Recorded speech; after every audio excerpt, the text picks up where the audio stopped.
Let's get sweaty.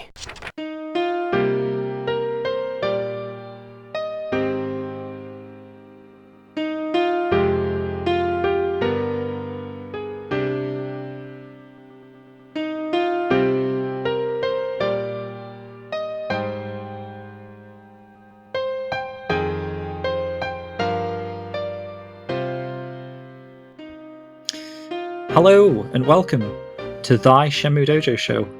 Today we are recapping episode 4 of the Shenmue anime called Shackles. I'm James Brown, and as always I'm joined by Matthew Oliver. How's it going, man? Dramatic pause there. Good man, how are you? Dude, I am doing really good, thanks. We've launched, if anyone doesn't know this, we've launched Shenmue World Issue 2, the Kickstarter. It's live right now. At the time of recording, we've still got 29 days to go. We opened it, or launched it rather, about 6 hours ago. Jesus, man, we're already like over 70% funded. So we've got a goal of 15,000, which pretty much covers the costs to make 500 of everything. And that includes postage as well, because Kickstarter takes into account the shipping costs. And crazily, we're already at £11,428 I'm looking at right now, which is madness. So if anyone's listening out there that's backed the project or is planning to, just thank you so much for all your support. At the end of the show, we've got a news section. I'm going to include a bit more information on there if you're interested in picking up the magazine or what the magazine actually entails. I'm not going to do that now, otherwise it would take probably another 20 minutes of the show, and we want to jump straight in. So I'm going to move briskly on now, and completing the trifecta of of hosts here is Titch, the Stream Deck ambassador, live. Hey. Hey. Hello. That's because we've been on about that a lot recently, and that's Yeah, Stream we area. have. Yeah. Very useful tool. I am no way affiliated with Elgato for that matter. Not an ad. You should be, yeah. So how are you doing, Titch? We did a stream with you earlier. This is, what day are we recording? This is Sunday, so you won't hear this till Friday, but Sunday just gone, we did a special effect donation stream for charity called Gamer Blast 2022. We did a nice 3-way stream, me, Matt and Titch, and we raised over, what was the total in the end, Matt? Let's have a look. So we had a £200 goal, and as of recording this right now, we're at £269.25. Amazing. Which is actually more than last year. That's insane. And Titch is going to be streaming a second charity stream for us this coming Thursday, so ooh. No pressure. I think it's been and gone, but yeah, that's happening. I think we mentioned it last week, actually, so that's not like we haven't told you. So, yeah, I'm really impressed with how we got on there. We smashed it, really. Yeah, we did really well. Really pleased with that. Good job, guys. Let's just jump straight into the episode then, instead of waffling on at the start here. So, full spoilers ahead, of course, and Matt, do your stuff. Let's have a short recap of the events so far. Oh, blooming heck. I forgot did you forget you were meant to be doing that? I did forget I was going to be doing this. So this is going to make things challenging. Shit. Bugger. I don't think you could do it, do you, Titch? Oh god, no, my memory's even worse than Matt's. Because if I was to condense it, I'd probably say, like, Rio's father's died, he's had a letter, he's got it translated, he's now in the harbour, he spoke to Master Chen and stuff, he went home, found the mirror, and then he's trying to get a boat ticket or whatever. Right, balls it, I'll do it. Right, so episode 3 opens up with a quick short scene of Shenhua walking towards Bailu village reciting the prophecy, friend-zoning Ming-Yang Li, as per the usual, and she's questioning the prophecy for the first time, sort of wondering who he is and where it all fits together. And she gets invited to this festival at another village. She doesn't seem too keen on the idea. She's more sort of focused on the prophecy and what it means. And it's the first time we've sort of seen her questioning this and how it all fits together. So it's linking things with Rio and her, and they've both got questions around. She's got questions around the prophecy. He has questions around his father and his past, etc. So it's slowly putting those links in together, if you like.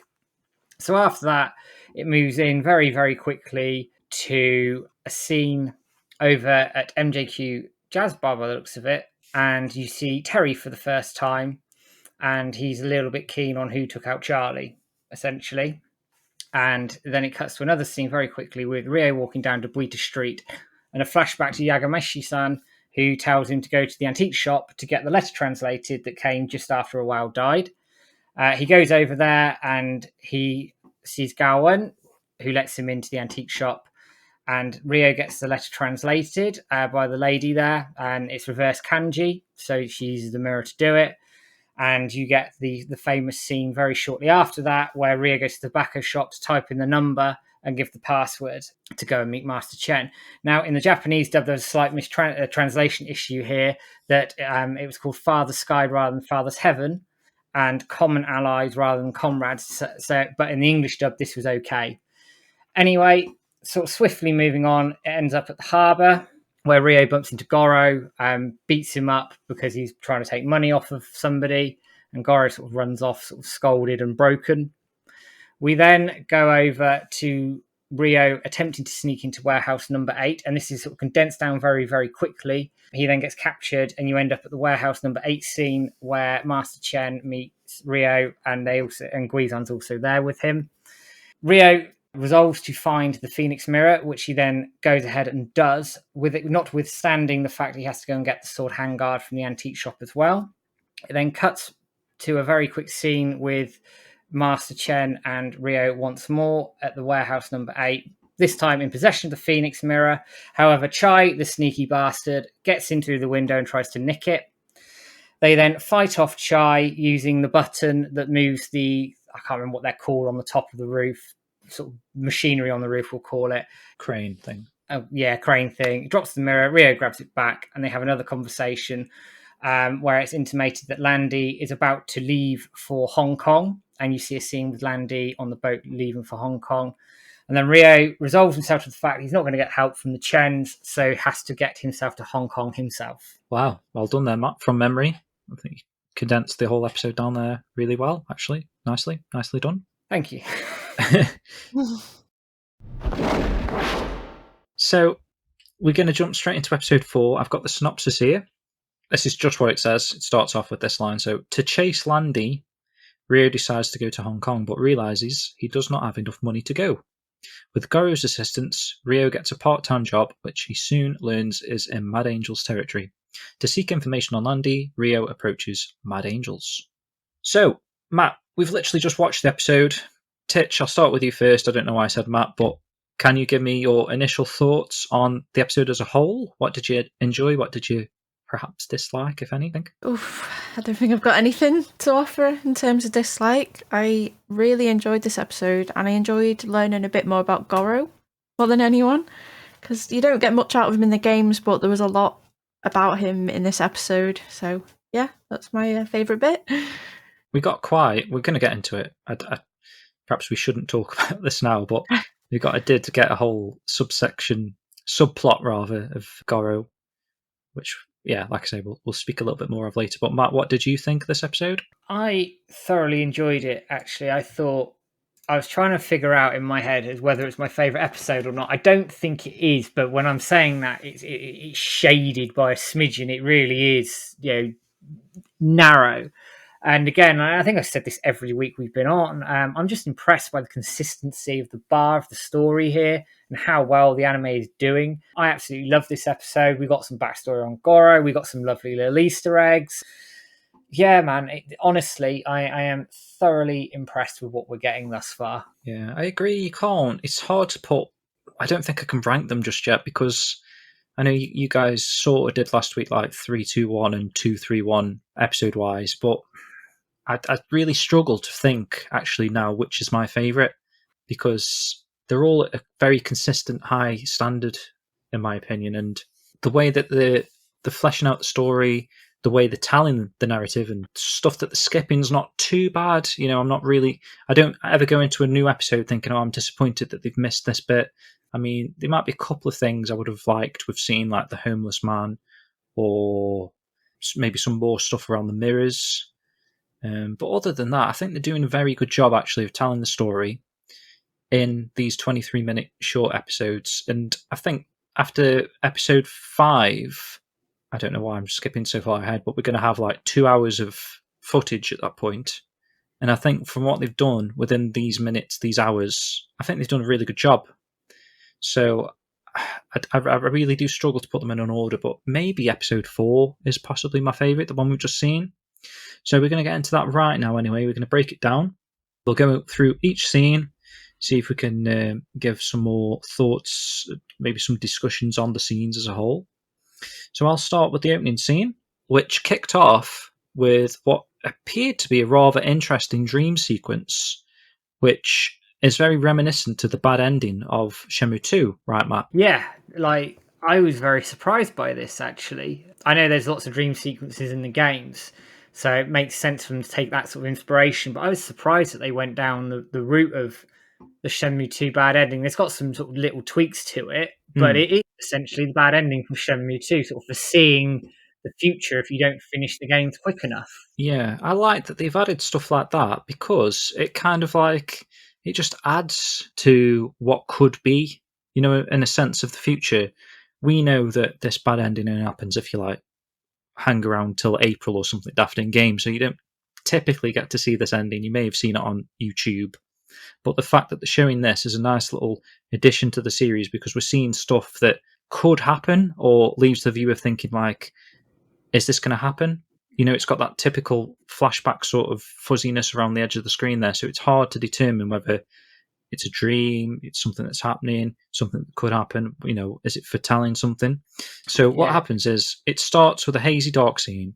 We see Shenhua stood with her eyes closed and her hands together. She's surrounded by this white glowing light. And then as she opens her eyes, it cuts to Landy stood holding the dragon mirror behind his back, which was interesting because we were saying we thought it was the Phoenix mirror in the bad ending because obviously he's got the mirror. He's going to do bad things at that point because he's got both mirrors. I'd have to rewatch the bad ending actually just to double check that. But you can probably be showing a little bit of footage of the bad ending as I'm saying this, Matt, when you get to the video section. You can, and you are correct. Okay. So Shenhua turns around in horror at the realization that Landy's watching her. So whether or not this is, I don't know, if she's seeing Landy for the very first time or she knows who he is, or she can tell that he's a bad guy. Because, you know, if you saw a stranger in the road, you might go, oh, hey, up, you're right, what are you doing? But here she's like proper scared, so I don't know. And it is a dream, I guess, so. It quickly zooms into a face and then cuts to Ryo in bed, shooting upright, waking up from a dream. So it was his dream. So it's nothing to do with Shenhua, he's just dreaming of this happening. So again, if you think about it like that, it's Ryo's dream. He's dreaming about Shenhua. Is this the first time he's dreamt about Shenhua? Yes, it is. I know in the Because games... the other Shenhua scenes are just from her perspective, right? They are. So they are in real time, in inverted commas, whereas here, this is the first time he's actually had a dream about her or with her in it. I mean, in the games, I think he has 2 in Shenmue 1 where you come across her. So it's a nice change and play on that, but it's starting to build those links, I think, ready for the China element, the Hong Kong element, and eventually when they, in theory, meet each other. Very cool. It's one of those that I just impressed that they're covering that kind of side of the game series. I wasn't expecting to see that anyway, especially at the start of the episode. But then we get the title sequence, and then Matt, it jumps straight into this scene of Global Travel Agency, if you want to take over. It does, and this is a slight change to the games. As we know in the games, you go to Global Travel Agency, you get your leaflet, it's too much money, eventually you end up at Asia Travel Company, you get swindled, chase Jimmy, and the rest is history. They've changed this up here, which is fine, I think, for the anime. I think the whole Jimmy thing just sort of elongated the story, which you can do in a game, whereas the anime is being a lot more economical with the story and moving things on at a quicker pace, because at the end of the day, it has to. So it cuts to the scene, and Ryo is looking at a guidebook and brochure, and there's real intent in the way he's looking. And he gets approached by the travel agent in the shop, and actually she speaks to him in Chinese and asks if he's looking for flights to Hong Kong. Interestingly, he understands her. It was weird, wasn't it? It's like he replied to her, even though she spoke Chinese. Like, what did she say? She said, "Do you want to go to Hong Kong?" And then he replied and said, "Yes," or something like that. Yeah, that's right. So he understood her. Yeah, it's pretty much what she said, and he understood it. Now, his father might have taught him some basic Chinese. I mean, that's not beyond the realms of possibility, but I'd have to listen back because in Japanese, China is Chugoku. So whether or not she said that, because that's still what they use in China, I don't know, maybe, and he just understood that. Actually, Hong Kong wouldn't be that, though. No, Hong Kong is Hong Kong. Yeah, and bearing in mind at the time that this is set in the 1980s when Hong Kong was still a British territory. So I don't know. I found it interesting that he could understand her. Obviously, he replies in Japanese, and he gets his response, and she realised that he's a tourist and not a resident of Hong Kong, etc. Why do I feel like Swan mentioned something about happening either last week or the week before where he understood Chinese as well? Possibly. I'd have to rewatch it, the episode again, and not try and do it from memory. But maybe they're setting something up there that he knows Chinese, but he just didn't understand the letter because it was reversed. Yeah, that's how he can communicate when he gets to Hong Kong and China. Maybe that's why, and they've just took that liberty that now they're setting the precedence that he understands Chinese somehow. Well, yeah, I mean, take it this way. It's no different to the games, and you're in China and everybody's speaking Japanese at you. Yeah. So it's a liberty that I think the games took. It's a liberty that the animes are taking. Can you see them just constantly from whenever we get to Hong Kong, just everyone's talking Chinese all of a sudden, do you think? Do you know, it wouldn't surprise me, and they subtitled it, you know, just for that sort of authenticity point of view. And then how much Rio understands is sort of left to the imagination. So it's a good point. It's a good point to make, and I'd be interested to see, and we're getting closer to that sort of arc now, but I'd be interested to see how that sort of plays out. So moving back into the scene, she hands him a flyer of the best prices they have for Hong Kong travel, which is 150,000 yen, which is actually, I think, cheaper than the game one where you get it from Asia Travel, which is 159,000 yen, which I found interesting, but it doesn't matter because Rio hasn't got the money anyway. Which moves us into the next scene, Titch, if you want to take over. Sure. So Ine-san is sat at the kotatsu table in the living room, and it looks like she's managing finances because she's got a little calculator out. And she sighs and walks off when it's done. And at that moment, it cuts to the door and it's slightly ajar. And it shows Rio has been watching her, watching over in the corridor, creeping. And he's looking quite pensive. So Fukusan leaves his own bedroom and he notices Rio and sort of asks, are you okay? What's up? It then cuts to Fukusan and Rio sat on the floor in Fukusan's room, and they're discussing the extortionate price of travelling to Hong Kong. And then Fukusan has an idea. So he swivels around and he grabs this little piggy bank off his desk and he hands it to Rio. And he asks Rio to consider it as a going away present. And Rio just accepts it with no hesitation, straight away. So then Rio's back in his bedroom and he's looking over a bank statement, which is quite reminiscent of the game. And he's also got the contents of the piggy bank just strewn out across his desk. And it's interesting that they showed that because it was a great opportunity for a little Easter egg. So it showed a couple of cassette tapes in the background, which were direct references to tapes that you can get in Shenmue 1. And the two songs I noticed were Flower Girl and Go Go. Love that. I love that attention to, it's Easter egg detail. That's one for you, Matt, that, isn't it? The Easter eggs video. That'll be going in the Easter eggs video, that's for sure. That's really cool. Those, and sort of to add to an Easter egg that Titch was talking about, if you look at Fukusan's room, when he goes to pick up the piggy bank, there's the posters on the back wall, and they've got like the punch and guard symbols from Virtua Fighter and some Japanese writing, and that's the exact same posters that are in the games there as well. Great touch. Yeah. That's amazing. I just think it's the attention to detail in this is insane, utterly ridiculous. I think they have said they've got like Shenmue fans on the staff, and they've obviously got all the source material, but that doesn't mean they have to go to that effort. But they have, and that's what I think is really heartwarming with this anime, that they have actually thought of the older fan base who will pick this sort of stuff up. But as a newbie, it's not going to make any difference. It's not going to change your viewing experience. But for us, it's absolutely fantastic. Do they have the Virtua Fighter posters up or not? I didn't see them. They're on the left-hand wall in the game, so you wouldn't have seen them. Yeah. I think those posters behind Fukusan's desk are like move sets, possibly, or like a move. Maybe he's got like a Kira on the wall. We'd have to get switch on the translation of what the kanji symbols mean or whatever, but it probably says something like Akira thunder kick or something, and then it's like punch and grab is the move. Just, I don't know, there's a bit of a cheat code for him or something.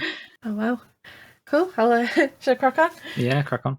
So Rio's looking at this money and he sighs at the realisation that he still doesn't have enough for the travel fare to Hong Kong, even after checking out his bank account, which I assume is inheritance from Iwao, possibly, why he's got quite a big chunk of savings, because it alludes to him being a bit of a broke student in the game. Yeah, unless the university fees, well, the money that he'd be using for that.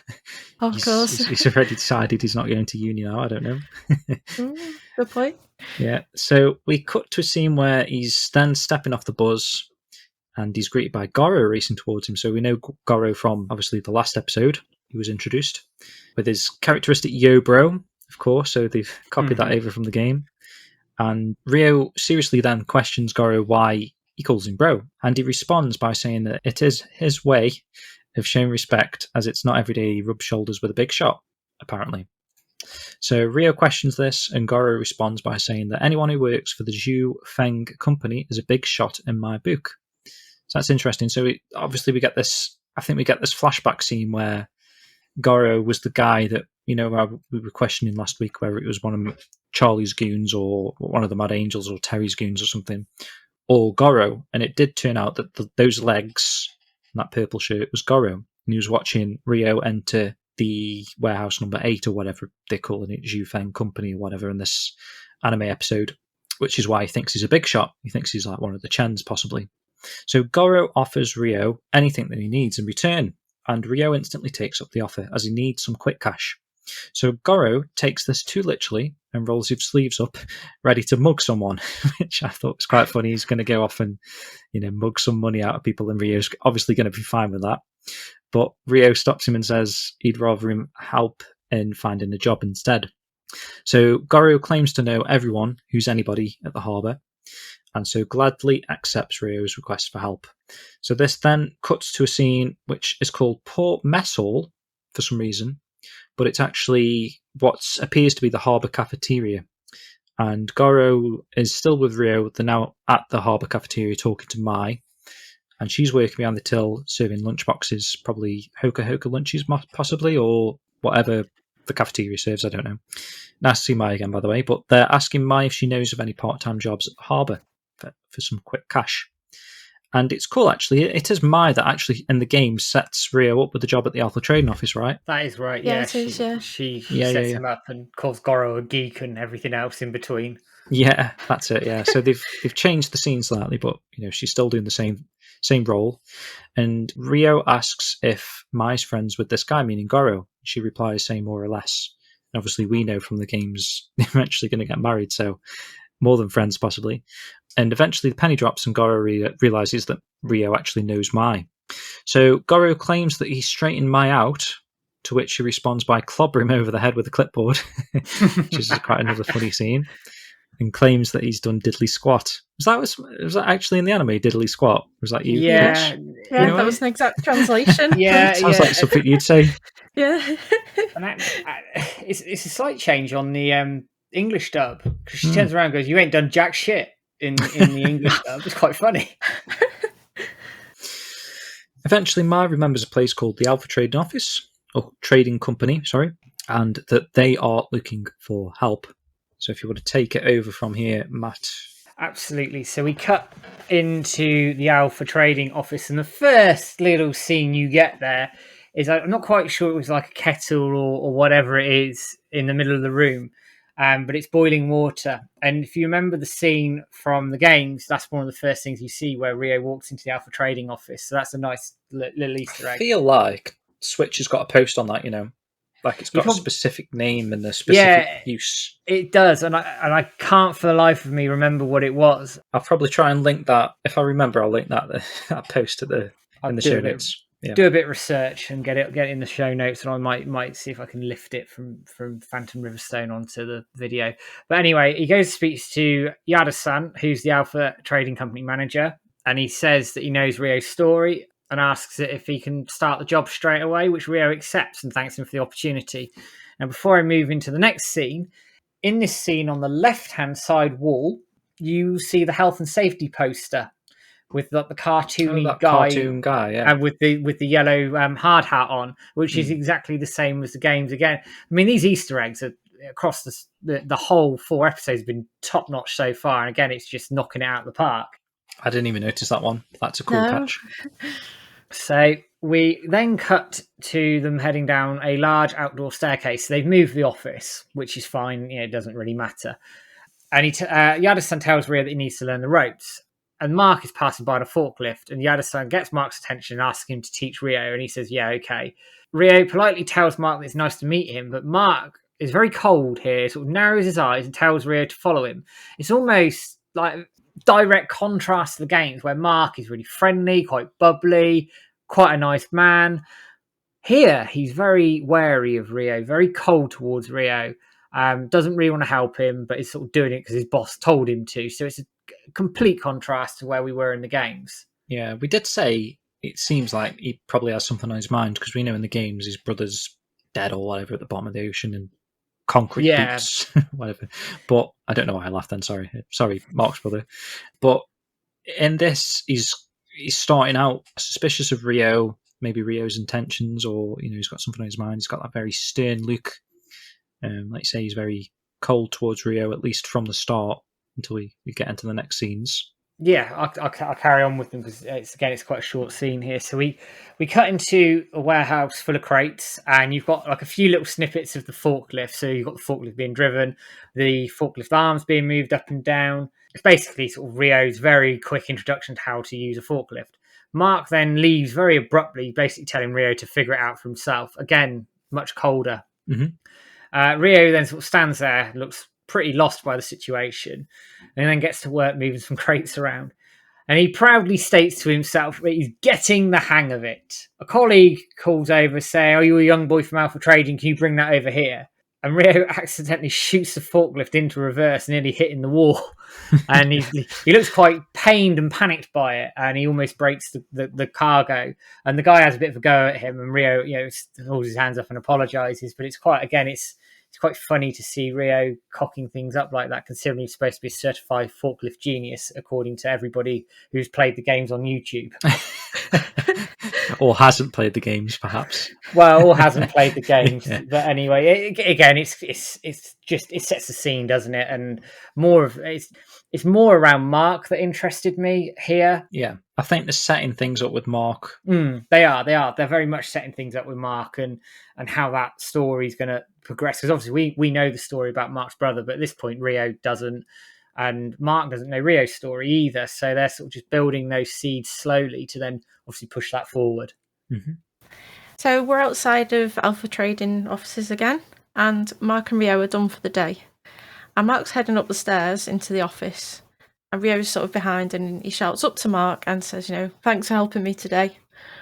But Mark, again, acts a bit cold towards Rio, and he keeps his response really short, and he just carries on walking, doesn't really, give in to Rio or anything like that.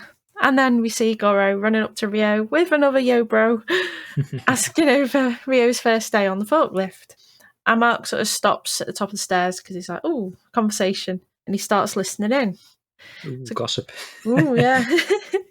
So Goro makes a comment about Rio bringing in a big wad of cash, that he should bring it in sooner so they can have a big party. And for some reason, this annoys Mark because he's at the top of the stairs and he's like grumbling under his breath. So he's like he's only working for, I don't know, fun and drugs, maybe. I don't know. You might be thinking it'll lead into that. I don't know. Yeah, possibly. Yeah, that's a good point. So then Goro offers to show Rio around the harbour, as he needs to tread lightly whilst being in Mad Angel's territory.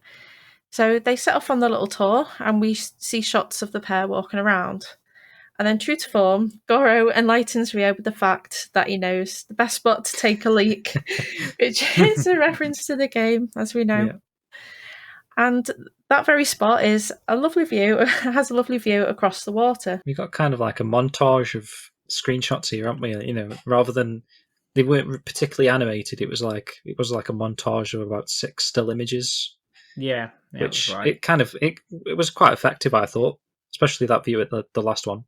Oh, that view's great. Such a nice view of the docks and the harbour and sort of the horizon, under sunset as well, which I don't know, just makes it all that more atmospheric and it's very Shenmue, actually. It takes you to the game, doesn't it? Like you can picture that moment. And despite the lovely view, Rio notices some writing on the floor written in chalk, and it depicts the number 10. So Goro tells Ryo that the writing is a message from the guys at the harbour, depicting a vacant warehouse where they can hang out. And of course, Ryo implies that aspect of harbour life is not really his scene. And then they carry on with the tour. So we're going to find out a little later what this is going on about here, showing this number 10.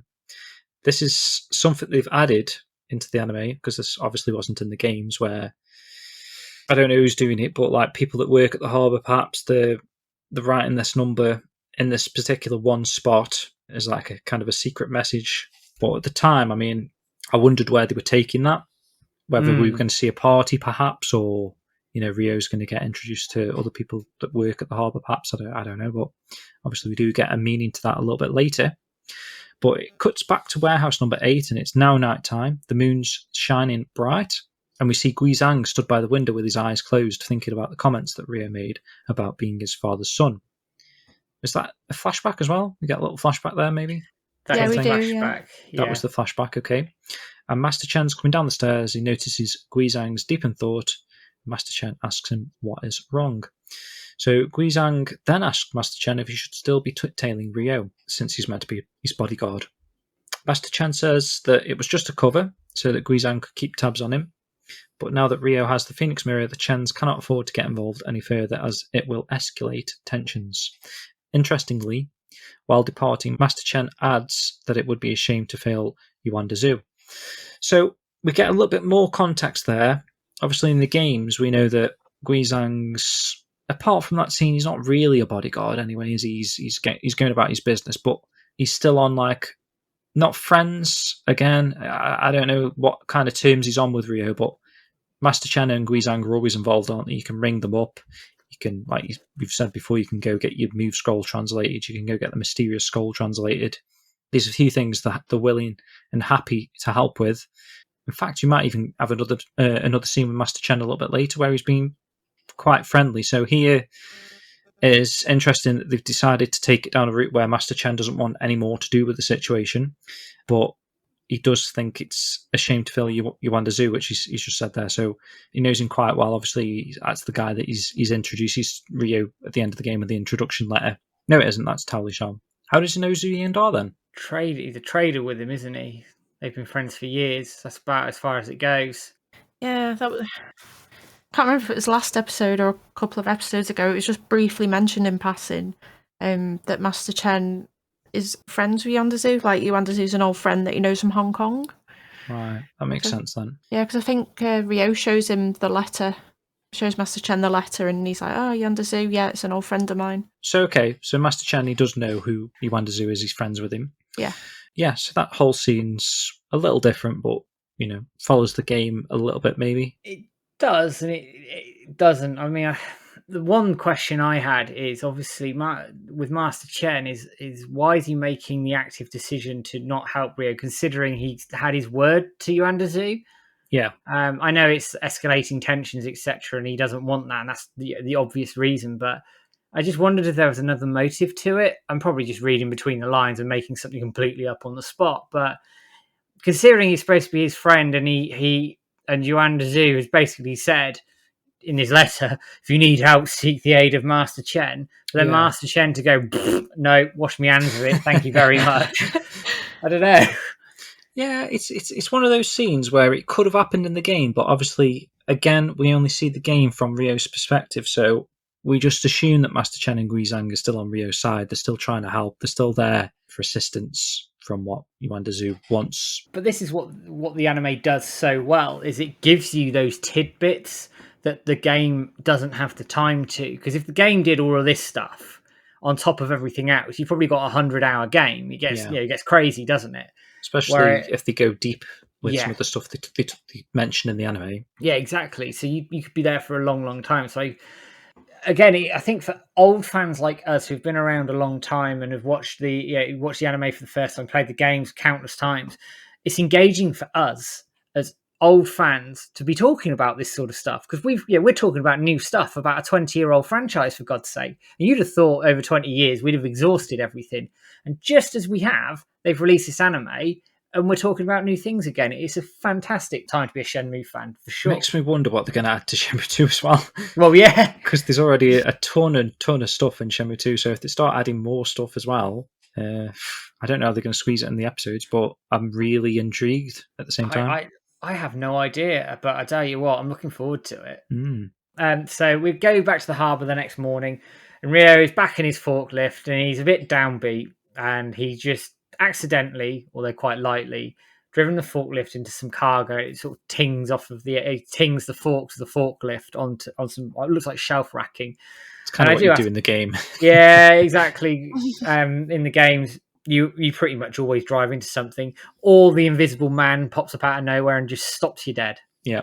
But anyway, Mark is at the door of the warehouse looking in at Rio, and he sort of sees that he's a bit stressed, and I know he doesn't seem too fussed. Mark's just like, meh, whatever, and walks off. Not a lot really here. It's just a bit more forklifting, which we're all appreciating.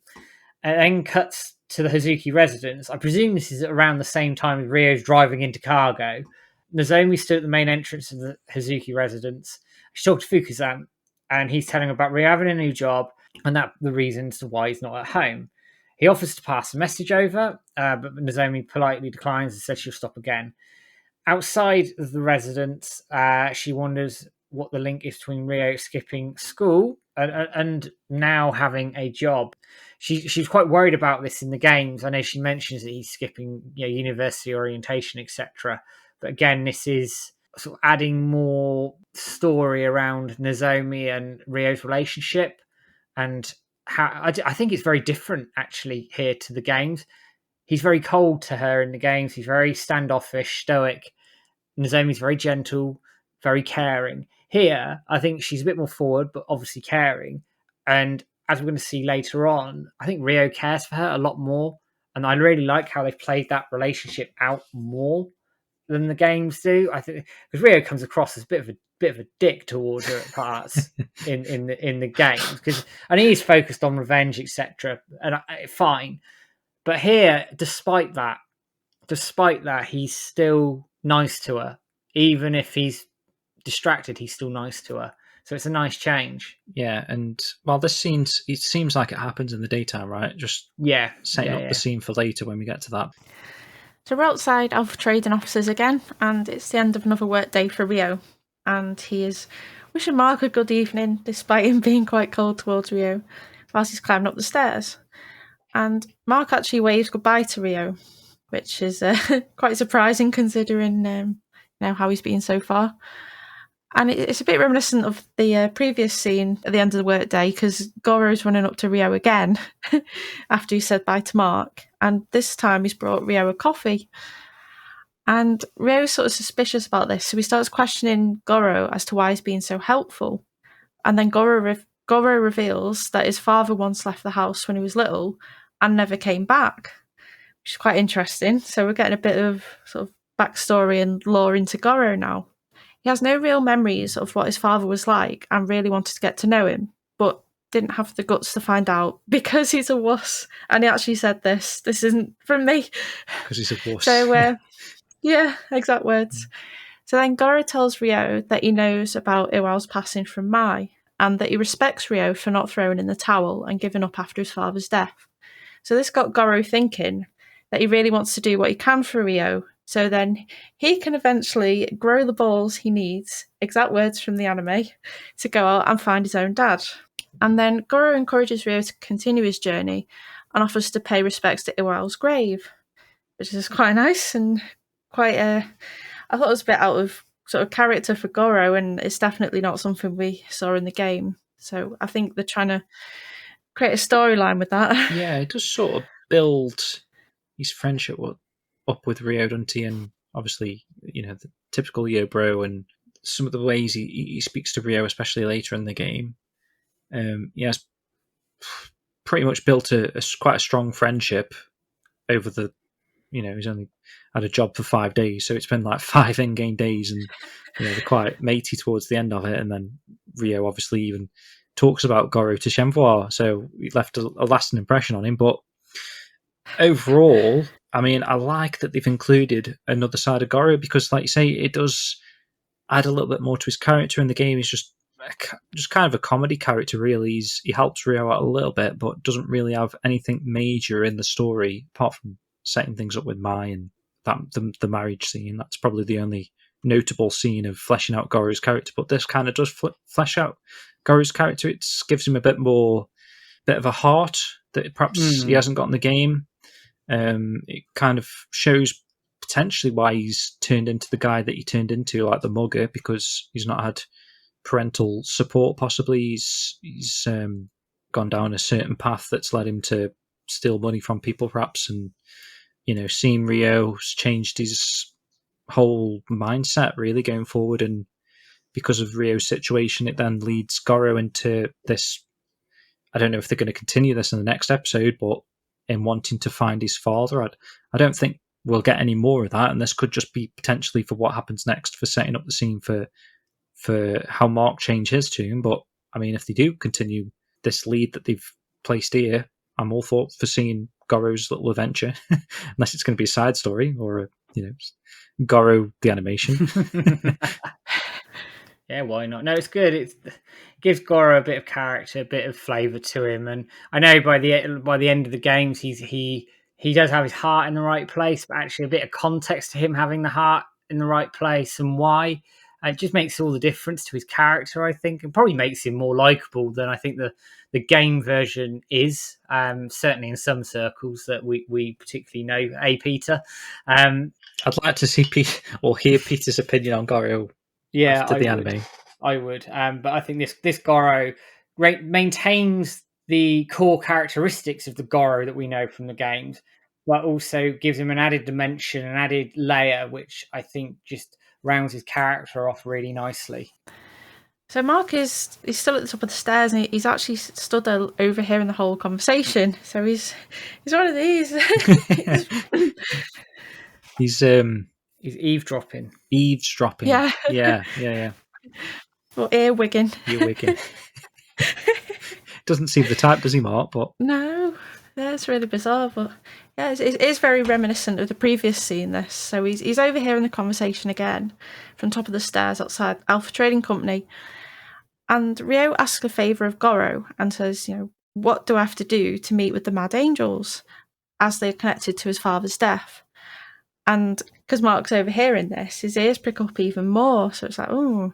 So maybe that's why Mark's sort of really suspicious. Maybe he's thinking, maybe he thought Rio was part of the Mad Angels, or was sort of suspicious that he had bad intentions. But now Rio's come out with this comment saying, what do I have to do to meet with them? He's sort of like, oh, hang on a minute. Rio's not who I thought he was. Yeah, which makes sense. I mean, if Mark knows who Goro is as well, maybe he's only seen, until this point, Goro mugging people and potentially being a Mad Angel himself. From Mark's opinion, or Mark's side of things, that he might think that Goro's a pretty bad character or something, and Rio's getting involved with him, and then he's like, oh, he's just another one of those.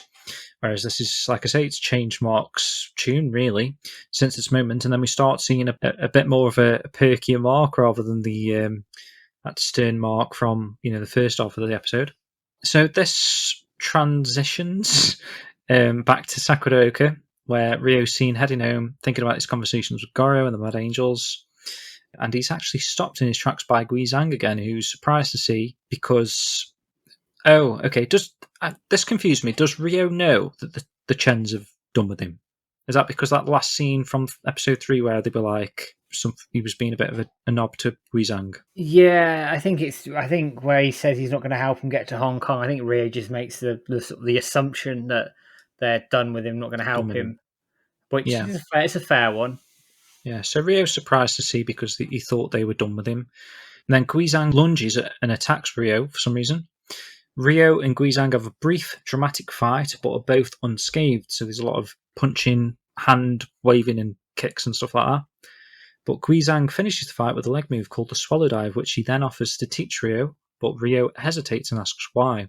Guizhang confirms to Rio that if he was in his shoes, he would be doing exactly the same. As we get that kind of like line thing, like, if that was my father, I'd do the same kind of thing that we see in the game. I was going to say, it's interesting. They've obviously moved this scene from the harbour to Rio walking home, which is fine. It's great. The fact they've kept it in actually is quite interesting, because it doesn't have much story relevant to Swallow Dive, I think, because you can actually turn it down, but it's a great move. And the move that Guizhang uses is the leveled up version of it, because the first sort of version of it is more like a stepping back roundhouse kick, whereas this one, he sort of pulls his leg back and then sort of flips it over, almost in like I know what you mean, like a lance thunder kick or something. Yeah, it's almost like a lance style.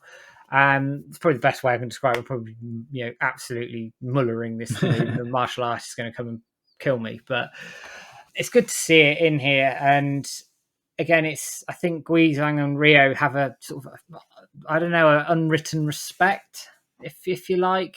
So it fits nicely with their story and the story arc going forward. So we then cut to a very quick scene at Bar MJQ. And Terry and his henchman are sat in the corner discussing that the new kid has started working on their turf, and it's the same guy that beat Charlie up. Terry sort of stands up looking quite ominous and goes, right, that settles it. Obviously making the link and going, right, we need to try and find out more about this guy. Ryo. Yeah, Ryo, rather, yeah. It cuts to Sakuroja again, and it's nighttime now, and Ryo's walking down the street deep in thought. And Nozomi calls him from afar, waiting under a streetlight. So I do wonder how long she's been there. But since this morning. Since the morning. Since that scene. It cuts to the park, and Ryo apologises for keeping Nozomi waiting all this time while he was at work. Again, this is what I'm saying. Ryo in the games would be like, what do you want? Whereas here, he's a bit more, he's a bit more polite and nice to her. She asks him about the part-time job and why he's got it.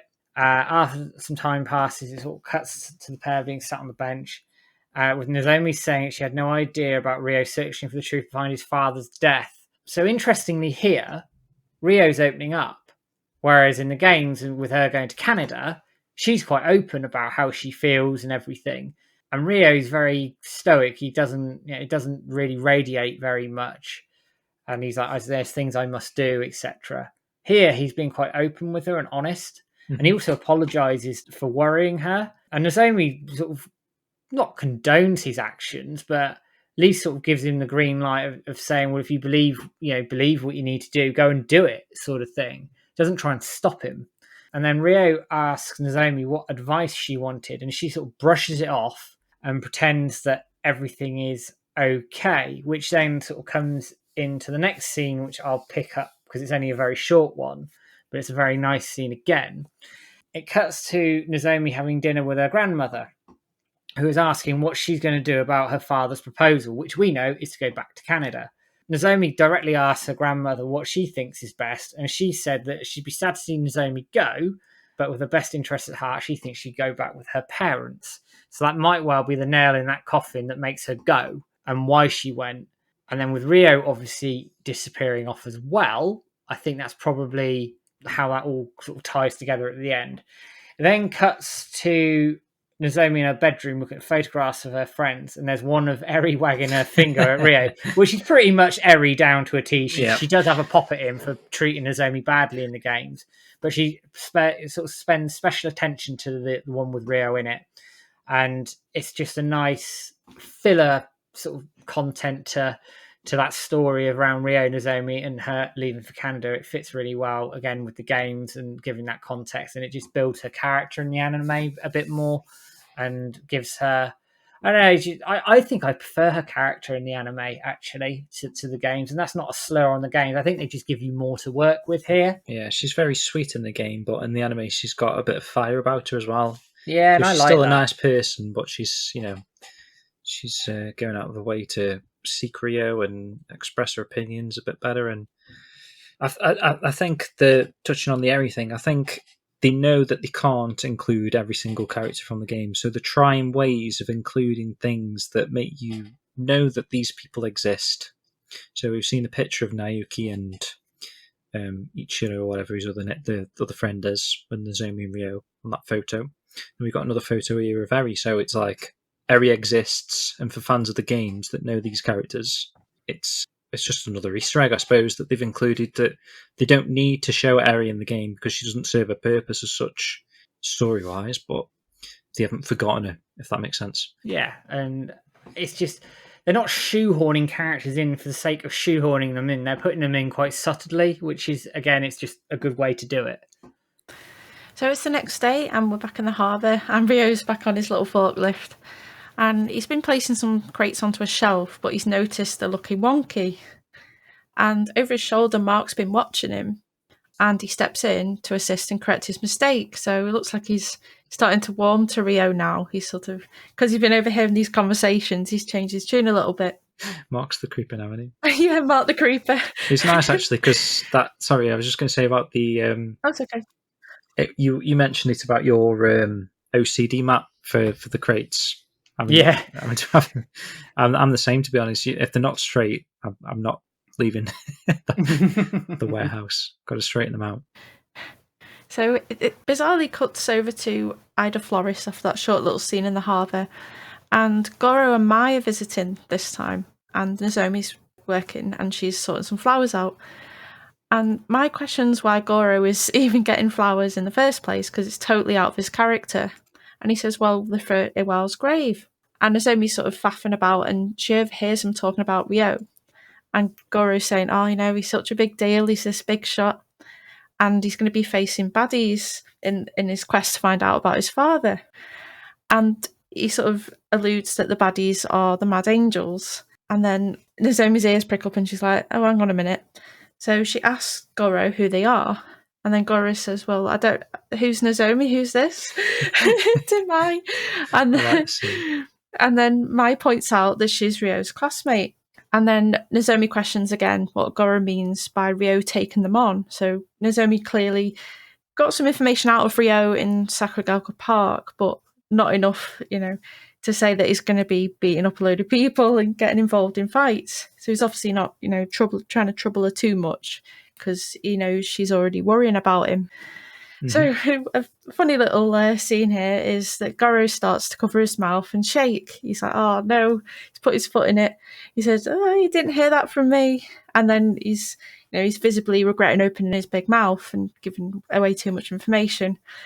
And Goro being Goro, he makes matters even worse by saying that the worst thugs in Yokosuka, and that Ryo is going to be totally creamed by them, which is, direct translation from the anime there. So at this point, Nozomi's looking really worried, but she's distracted away by her grandmother, who then asks her to deliver some flowers to Saijo-san's bar.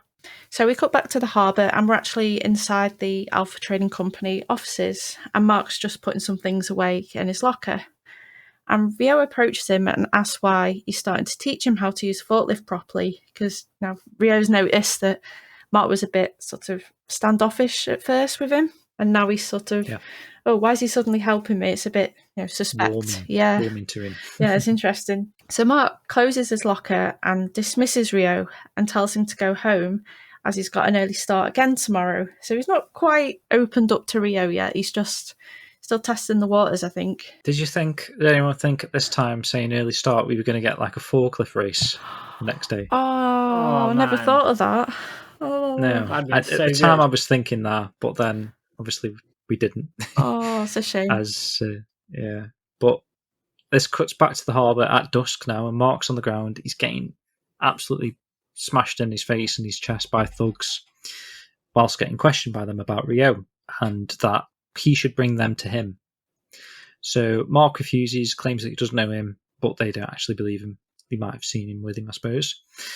Which at that point, funnily enough, Ryo comes running around the corner to his rescue and takes the thugs out one by one, like really, really easily. And there's some nice animation here in the fight scene. It's the one actually from, is it the end of the first trailer we ever saw? That one? It like is, after the Tsunami logo and that sort of stuff. Yeah, it is that one. So they run away after being defeated, and Ryo checks in on Mark. And Mark thanks Ryo for his help and confirms to Ryo that they are members of the Mad Angels. So Ryo asks why Mark defended him, kind of thing, even though he wasn't there. And Mark tells Ryo that he reminds him of himself, which at first he thought Ryo was just, another kid looking for a fast buck to mess around with. But there's more to him than meets the eye, I suppose, and he's not just there for money. So Mark then confirms to Ryo that he's here to find his brother, who had joined the Mad Angels. So this is kind of, it doesn't actually say they killed his brother, but they're setting that kind of scene up that we do get in the games where Mark's saying, his involvement with the Mad Angels as far as his brother were involved in him and sank him to the bottom of the ocean with concrete boots or whatever. But that doesn't happen in the anime at the moment. So whether we're going to get that in the next episode, I'm not sure about. It then skips to Bar Yokosuka, and Nozomi's delivering flowers to Saijo-san. And in the corner booth, two men are discussing the Mad Angels and are taking part in what looks like a drug deal. So that's where they exchange that envelope thing, and it does look a bit dodgy. They then leave the bar, and I think they thank Saijo-san, but he's not actually looking at the time. He's like kind of ducking under he's trying to get something out from under the bar, so he doesn't notice the exchange of drugs. Nozomi asks Saijo-san who the Mad Angels are, but he refuses to give her any information. But it does seem like how he says that line, like he knows something. So Nozomi presses him and says that she's trying to get information to help Ryo. He tells her that they're not the kind of guys that a girl like Nozomi should be getting involved with. And then this shows a scene where Nozomi's actually hiding behind a hedge outside what she believes is the Mad Angels' hideout. And then an unsavoury character approaches her from behind and asks her what she needs from the Mad Angels. So we're getting that kind of context that we perhaps don't get from the games as to why Nozomi's kidnapped, which is nice to see actually in the anime. It is, and I mean, it's not beyond the realms of possibility that game version of Nozomi does want to help Ryo and does something like this, but we obviously don't know how or what has been going on. But to see her sort of sneaking around and then getting busted and wanting to actively help Ryo is, again, it's just, I think it's part of her sort of fieriness and also her caring side for Ryo, and it's just, again, I think it's a nice touch to the character, and it just gives you a bit more characterization that you don't get from the Nozomi version in the game. And the Nozomi version in the game's fine, but as I said, I think this character's just got a bit more about her, and I think it's very, very deliberate. And I don't know if that's how more anime sort of run, like with love interests, that sometimes they, more often than not, they're quite fiery and quite kind. But it certainly works for Nozomi here. So after Nozomi gets captured by the Mad Angels, it cuts to the Hazuki residence. Ryo's just arrived home and is greeted by Ine-san, who asks if Ryo's been with Nozomi, but he says he hasn't seen her. He asks what's going on, and Ine-san says that Ada-san phoned to say that Nozomi had not returned from a delivery she was making earlier, which does sort of fit in with the fact that they get the phone call at the dojo and she hasn't come home, and Ryo asks what's going on because he's obviously nipped out for some air and then comes back. Yeah. Ryo sort of promptly leaves the residence and is greeted by the headlight or the headlamp of a motorcycle. In the games, Chai phones up, says, "Get to the warehouse 17. This is slightly different here, but it's the same end result. The rider is a member of the Mad Angels and asks if he's Ryo Hazuki, and that he needs to show up to warehouse number 17 or they will give the girl something to cry about." Slight twist on what Chai says, where he goes, "I will make her cry," when he's talking to Ryo on the phone, if he doesn't turn up. He asks if the bastards had kidnapped Nozomi, and the rider starts to leave, telling Ryo not to keep Terry waiting. And this seems really cool, this little bit. As he turns to go, Ryo sort of runs up and does a full-on fly kick to him and takes him off the bike and takes it for a spin and rides off rides off on his way to the harbour. Yeah, awesome scene. You've lost the Noyuki scene where he goes and borrows the motorbike and you got speeding down the road to get to the harbour. But I actually think this is quite a nice replacement, quite a good replacement. It condenses that down, but it makes sense. Yeah, it reminded me of like something you can do in Streets of Rage. Are you just like you dive in, kick thing to knock someone off a bike and then nick the bike or whatever, and or the bike just destroys, I suppose, in Streets of Rage. But it's a cool take. I will ask, guys, what do you think of them replacing the Chai scene with this? So we don't actually see, I know we haven't got to the end of the episode yet, but we don't actually see Chai in this episode. So we were talking about this and discussing this in our watch along, Matt, but what do you see that they're planning to do with Chai at this stage? Because we know prior to this, they actually went out the way to add more scenes of Chai spying on Ryo, seeing what he's doing, keeping tabs on him. Whereas they've changed this up that Chai's not even involved in this Mad Angels deal or Mad Angels kidnapping of Nozomi at all. Yeah. I mean, I don't want to spoil too much of what we've got left to talk about in terms of the main discussion, but I think they're sort of setting Chai up for a moment to strike. And he's gathering all this information. He's getting himself together. He's obviously had the failed attempt with the Phoenix Mirror, but I don't think he's gone. Put it that way. I think he'll be biding his time in the background, waiting there. And it's very deliberate that they haven't shown him here because they think, oh, his plan's been foiled. So it's almost sort of fools the viewer into a false sense of security. But we full well know that he will be back. Yeah. It's just where. Yeah, so I think they might be saving Chai because us diehard fans of Shenmue know that there's like a secret chapter that's in between Shenmue 1 and Shenmue 2. So maybe they're saving Chai for that aspect of the story. So there's like a chapter that you can read as a manga, and it's about Chai being on the boat with Ryo on his way to Hong Kong. So it's not something that's included in Shenmue 1 and 2. It's sort of a little sort of side story that's in between the games. So maybe they're saving Chai for that and they're going to put it in the anime. Well, that's me hoping. Anyway, Yeah. I'd like to see that. That is the dream. And obviously you've got, in Hong Kong, you've got the lady and the little girl that says thanks for saving us on the boat. So, I mean, if they know about the boat thing, why not, eh? Yeah. Well, yeah, I don't see why not. And I mean, it's skipping forward ahead into the next episode. I'm guessing what they're going to do. But yeah, assuming the things happen in the next episode that happen in the game, and you eventually end up on the boat, I don't think there's a reason why they couldn't move the Chai fight to the boat to include that boat chapter for us old school fans, because it doesn't make sense to fight Chai twice at the harbour just as you're about to leave and then on the boat. It makes no sense. So why not appease everybody and just move it to the boat and away you go? I think it would be the best way to do it. We can mention this towards the end of the episode anyway, so let's just nail the last little couple of bits. I'll take the next one and then you do the last two, yeah, Titch? Sure, no problem. So this switches to the harbour at night. We've got Ryo, who's walking into Warehouse 17, which is obviously the warehouse from the game where the Mad Angels are residing. And he's directed to the back. He's greeted by Nozomi tied up in rope, and Terry is sat amongst the Mad Angels. This is the Mad Angels' hideout in the game, so hence why they're there. So Terry starts threatening Ryo and asks if he has a bone to pick with him, specifically if the Chen sent him. He's still suspicious about the Chen aspect, but Ryo confirms he's got nothing to do with the Chens and is only after Lan Di. So Terry says that Ryo's going for the head of the Cobra, and Ryo dismisses Terry and demands that he lets Nozomi go instead. Terry refuses to do so unless Ryo can prove to himself that he is no threat to Terry and the Mad Angels, and directly asks Ryo to send Guizhang to the bottom of the sea if he wants to get Nozomi back. So getting that scene sort of, but they do it in a way that's a little bit more threatening. It feels a bit more threatening. Obviously in the game, he just says, just beat up Chen or beat up Guizhang until he can't walk. But in the anime episode here that we saw, they were actually saying like, kill him, basically, weren't they?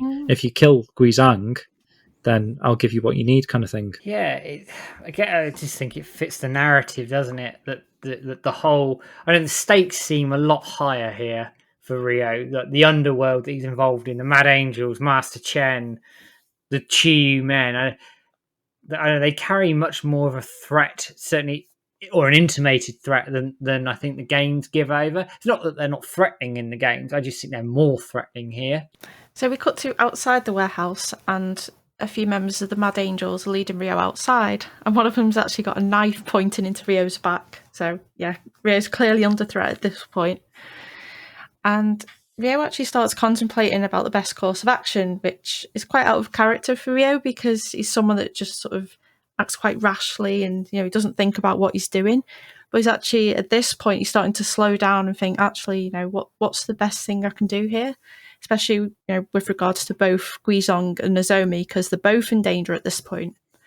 And then it flashes back to cutscenes of Nozomi and Goro offering words of encouragement. So the words of encouragement there are Nozomi encouraging Ryo to take the best course of action or do whatever he thinks is right. And Goro was encouraging Ryo to keep pursuing about his father in one of the earlier meetings they had at the start of the episode. Yeah, this is interesting actually, because instead of this kind of happening the next night, they're jumping straight to it, aren't they? Because typically you'd have the motorbike scene where Ryo takes Nozomi home, and then, unless I've got it wrong, Matt, but the next night is like when you wait until you finish work and then beat Chen's son up, Guizang.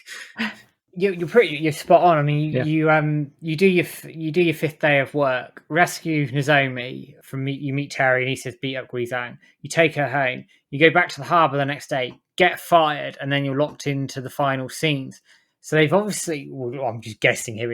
I would say it's fairly certain that they've put together that scene of meeting Terry, rescuing Nozomi, and what will be the 70-man battle in the aftermath of that. They've just lumped it together to cut some of the game same fluff. night kind of thing. Yeah, which is fine. Again, it just makes sense to do it and speed things along a bit, because it doesn't make a massive difference to the overall story.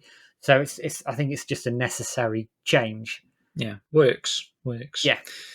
So then Ryo pauses, which confuses the Mad Angels. Why have you stopped walking? You've got a knife to the back of you.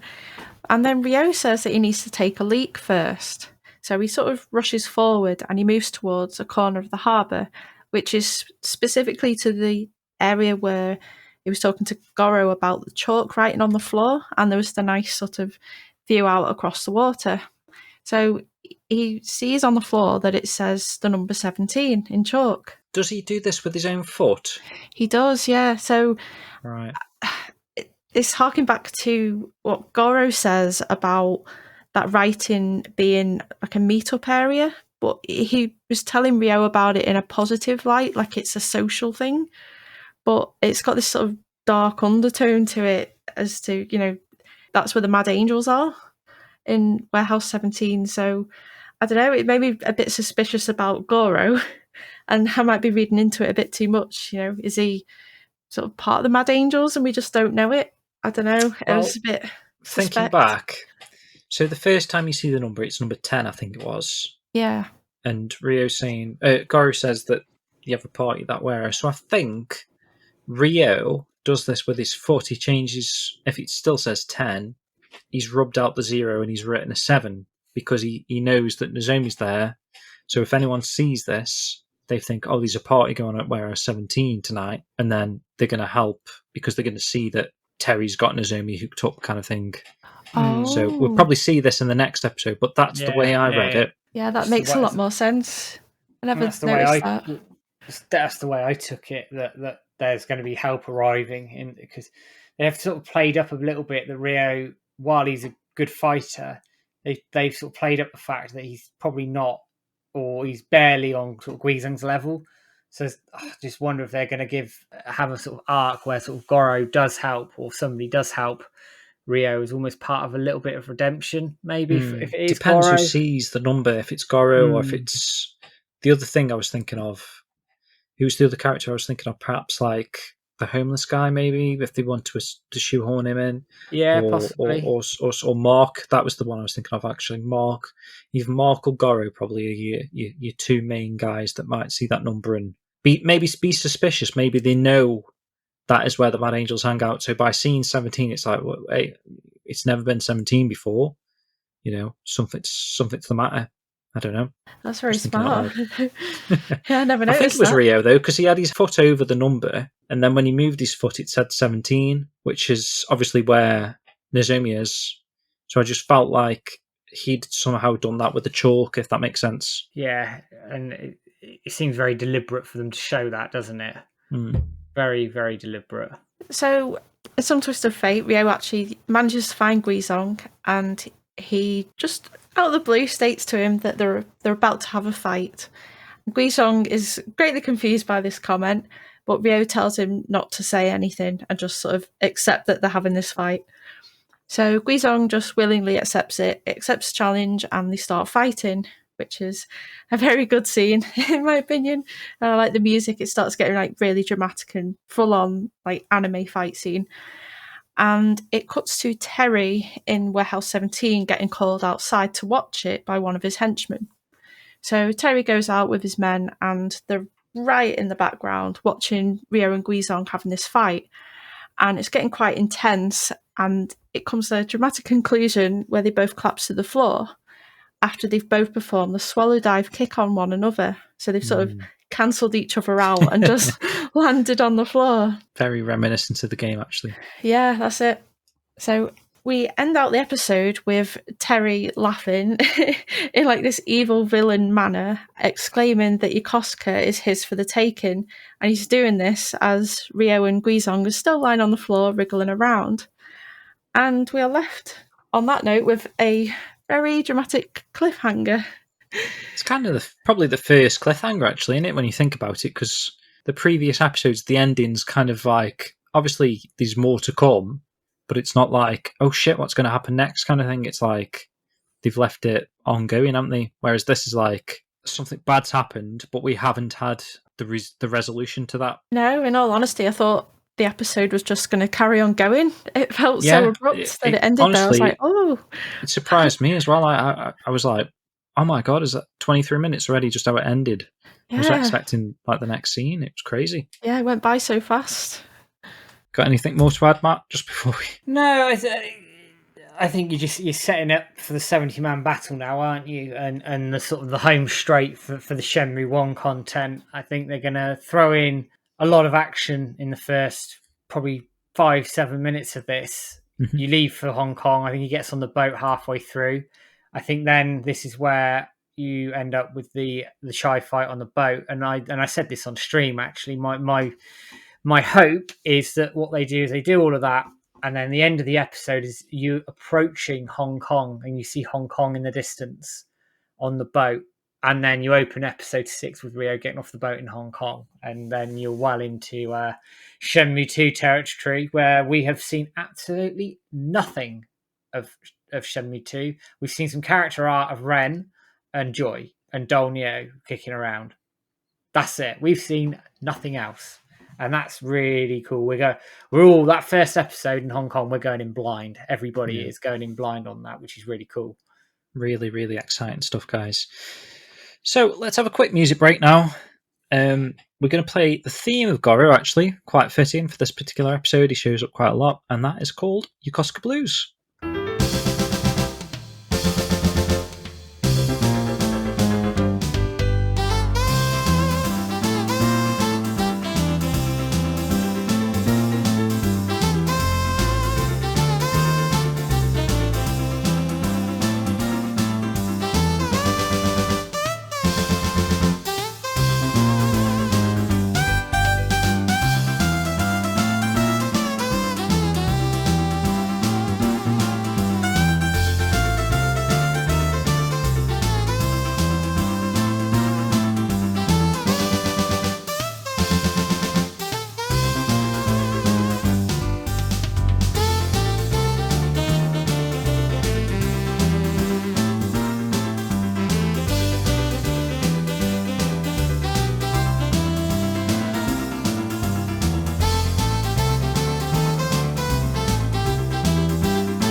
Okay, welcome back, guys. That was the Yokosuka Blues. Obviously, the theme of Goro there, Shenmue 1's OST. And we're going to jump straight into the episode 5 preview, which we didn't get too much of. It's a nice short 30-second clip. But what happened in this preview, Matt? So this preview was 70-man battle syndrome all the way through. You've got the Mad Angel thugs going at Ryo and Guizhang, and they just fight a few of them off. And at the end of this clip, they both do the swallow dive, and it takes out about 6 of them in one hit. So it looks to me, and I'm guessing, but it looks like to me they're going to open the episode up with the 70-man battle. And if the fighting animation is anything to go by from episode 4, and they spend a lot of money on this, it's going to be a really kick-ass fight scene for an anime. It's going to look really good, I reckon. It's going to be a treat. Yeah, I didn't even notice the swallow dive thing, but yeah, so you think it's going to literally pick up from where episode 4 left off? I think so. I think Terry's going to try and bump off Ryo and Guizhang pretty quickly. They get up, and then you're into the 70-man battle. And you'll see, like, there's a scene in one of the trailers where you see all of Terry's men marching towards them, and you have them all behind him. I think it's going to set that up pretty much early on, and then you're into the fight. Yeah. Can you think of anything that they might include in this episode, Titch? Oh, I was just racking my brains. Just having a think. Yeah, I mean, the only things I could think of are beyond that. I mean, Ryo's still got a job at this point, so whether they're going to show the scene where he's getting fired, maybe. Yeah. We did have in one of the trailers something smashing through a wall, the forklift smashing through a wall. So I don't know what's going on there. Whether we're going to see that forklift smash thing for some reason. I can't even think where that's going to show up now. I think that's part of the 70-man battle. That could be wasn't it daytime? I thought it was daytime. I don't know. I'm not sure. I have to watch it again, but I could see it happening where, I don't know, Warehouse 17's like locked up or something, or they go in Maybe there. Goro does that to get into the warehouse to rescue launches a forklift through, or Ryo decides he thinks it's GTA and just drives it through. Possibly. It could work. Other than that, I mean, I'd hope that we see Tom again. We've still got the tornado kick to learn if they're going to show that in the anime. Apart from that first episode, we haven't seen Tom since, so it would be nice to get another scene with Tom. And if Ryo is going to do the 70-man battle in episode 5, perhaps they may even go all the way to the end of Shenmue 1 in terms of story content. So there is a possibility there that he could be going around saying goodbyes to... He's got to say goodbye to Fukasan and Nini-san at his house. Mm-hmm. So perhaps that then leads him to say goodbye to Tom. Yeah. Get the tornado kick, possibly say goodbye to... Who else would he need to say goodbye to? I mean, they haven't really resolved the Mark storyline or the Goro storyline. If they're going to do that, maybe we'll see Goro and Mai get that scene where they're getting married. And they also need to resolve the Nozomi going to Canada thing. Obviously, she mentioned to her grandma that she doesn't know what to do yet about the Canada thing. So whether or not she's going to then portray that onto Ryo and, I don't know, say that she's made her mind up, she's heading to Canada, but that particularly doesn't matter because Ryo's going to Hong Kong anyway. And perhaps the fact that she's got kidnapped and she knows what Ryo's doing, that's going to make her mind up for her. But besides that, I can't think of anything else other than, we know from the game where Guizhang gets his leg broken and he says to Ryo that he'll catch up with him later. I don't know whether they're going to change that scene. We spoke about that on the stream, Matt, whether or not they perhaps could tailor-make that scene so that it goes either one or two ways, where he jumps on the boat with him there and then, or they incorporate the scene with Chai, maybe, where there's a Chai fight, and then that kind of excludes the fight on the boat, because then, like you say, why would they do two Chai fights within minutes of each other? They're not going to do that, probably. So if they do have the Chai fight at the end of the episode, or the end of the Shenmue 1 segment, where Guizhang gets his leg broken, which means he can't go to China, or he just straight up says, good luck, and there's no mention of him ever even contemplating heading to China or Hong Kong with him. I don't know. They could take it one of three ways then, I guess. Yeah, I mean, I suppose the way I think they'll take it is they'll probably take it that Guizhang hurts his leg at the 70-man battle and can't go. So you lose that from obviously the ending point of Shenmue 1 in the game, where he obviously breaks his leg, like leg pressing a steel girder. I think it's probably the way to do it. I mean, we'll see next week, but that's probably the way I would play it. And then Ryo gets on the boat, has the Chai fight on the boat, done, and then you sort of that rounds off the Shenmue 1 content, if you like. Yeah, weirdly, I was going to say exactly the same thing that Matt said about Guizhong probably hurting his leg in the 70-man battle, because it's a bit more dramatic than it gives, like, you know, I guess it sets up Rio to have like a heroic conclusion to the fight. So like, oh, I can't go on, Rio. You take them on, and it makes Rio look even stronger. It's another way it could go, I suppose. Yeah, possibly. I mean, we'll find out next week, guys. So if you want to stick around, we'll get to it eventually. But there's a few different options there. How do you see the next episode going? If you're listening to this, and there's a day or two before the next episode airs, we'd like to know your thoughts and feelings on where the show's going to go in the next episode, whether they're going to round off Shenmue 1 or perhaps even head to Hong Kong in the same episode. There's a chance, I suppose, the way the speed of the story's moving so far, I suppose it's not unreasonable to say like the first half of the episode could be the roundup, the 70-man battle, goodbyes and heading on a boat, and then we could even be seeing Hong Kong as close as next episode. So we'll see how that goes, guys. Okay, guys, so we're going to move briskly into Poetry Corner now. Well, Jim's Poetry Corner, if you're ready for this. So the title of the next poem is The Fresh Princess of Bailu. Any, have you got any idea who I might be referring to there? Do you know what? I'm not going to dive in and say the obvious one this time. Okay. That screwed me up last time. I'm going to wait. Fair enough. Okay, guys. Now this is a story all about how my life got flipped, turned upside down, and I'd like to take a minute, just sit right there. I tell you how I became the child of a stonemasonaire.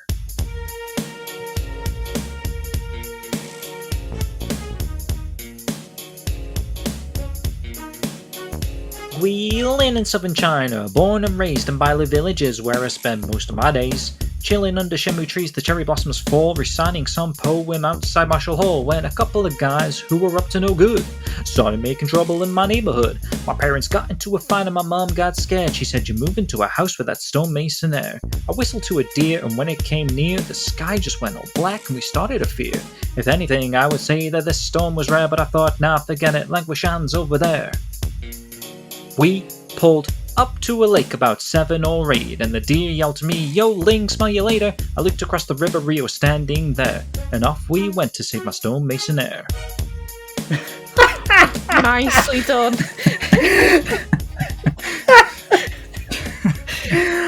Oh my god, that is absolute classic. Wow. I tried so hard not to crack. Yeah, you did brilliantly with that. Yeah. That was good. Thanks, man. You know it's called, she's called Ling Shamfly. Yeah. Okay. Yo, Ling. The D yelled to me, "Yo, Ling, smell you later." Brilliant.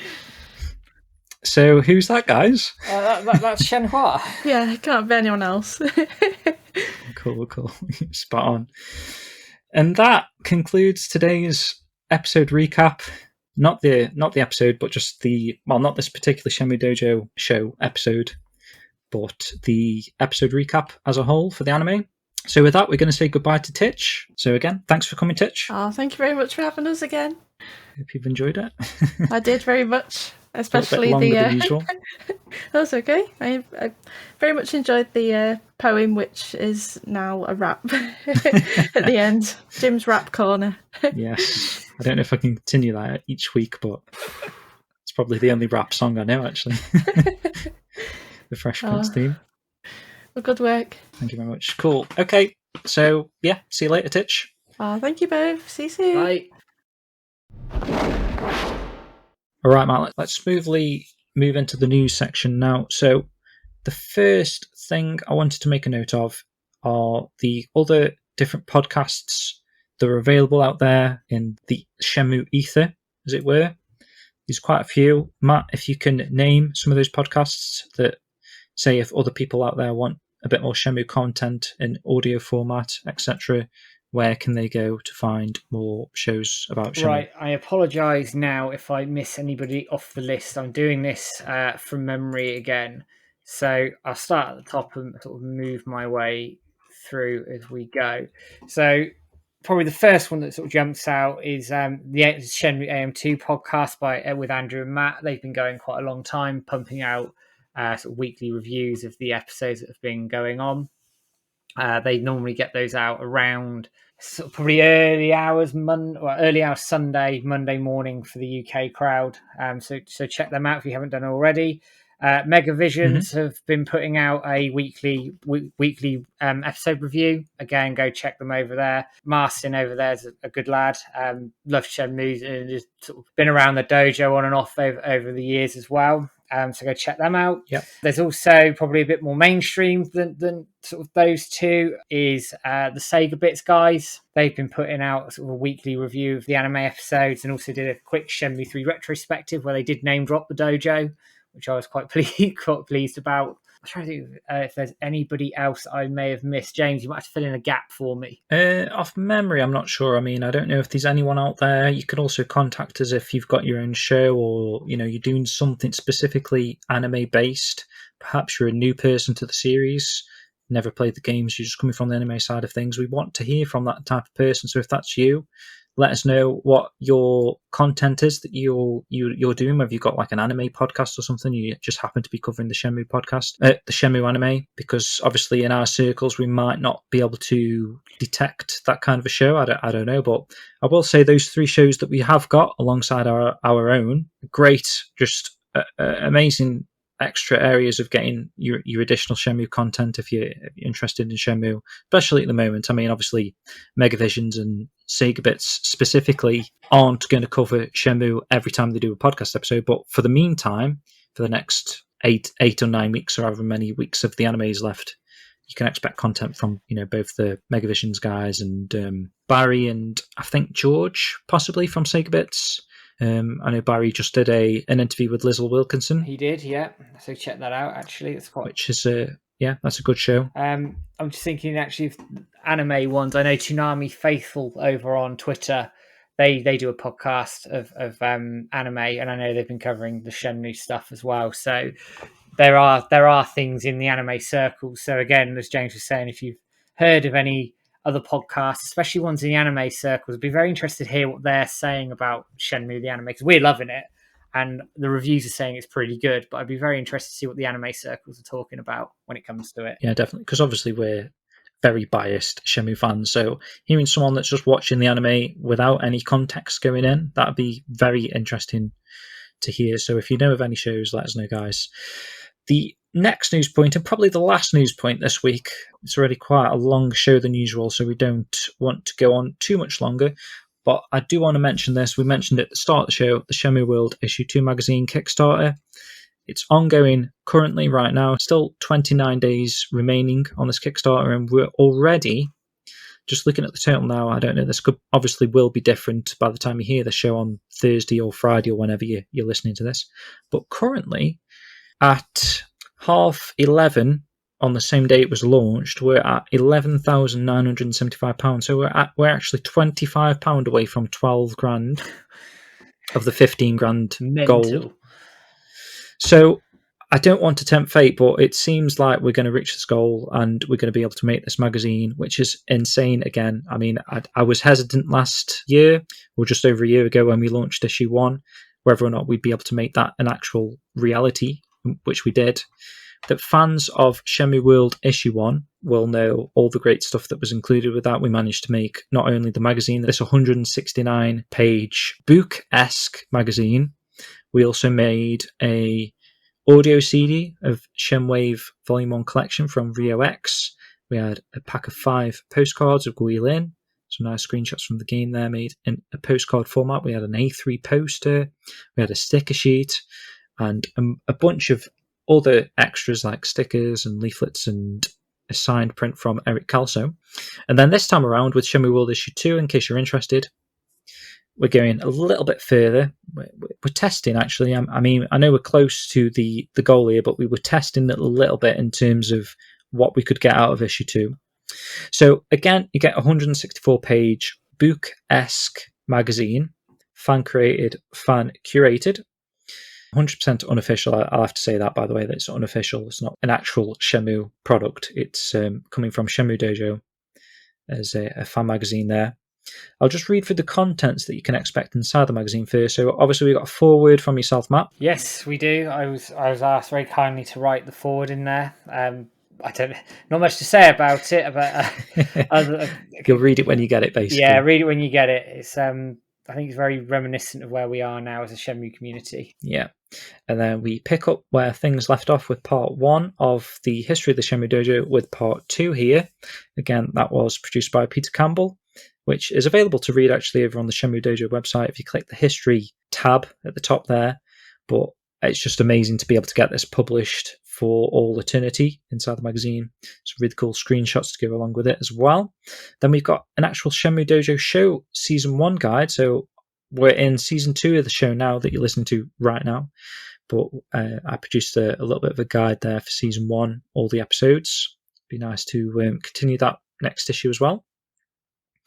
We've also got an interview with Corey Marshall and Osamu Murata, who obviously Corey Marshall voiced Ryo Hazuki in the Shenmue English dub games, and Osamu Murata probably composed the majority of the Shenmue OST and all the music in the 3 games basically that you can find over in Spotify or wherever you're listening to, and obviously from the games itself. He composed the majority of the music, I would say. Especially if you read the interview, you'll know that straight away. He's composed a big chunk of the music for all 3 games. We've also got a feature from Gang Entertainment. That's Mike Paprocki. Obviously, the Shenmue Gang Entertainment guys there. They produced 3 outstanding parody films, adaptations of the Shenmue games. So there's a nice big feature there. These are part 2 of the Yu Suzuki's China trip, which obviously was featured on PhantomRiverstone.com.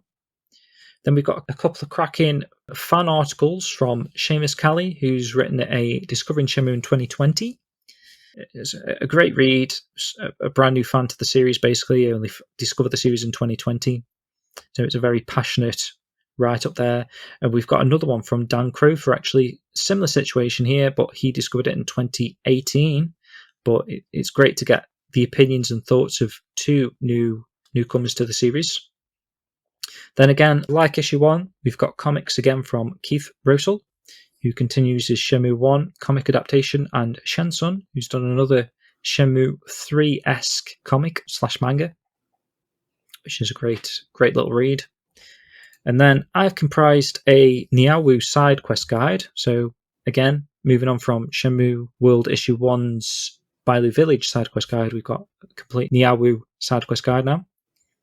Titch Live, who obviously you've just heard the voice of early in the show there, she's provided an article on her experiences with Shenmue, Shenmue 2, Shenmue 3, etc.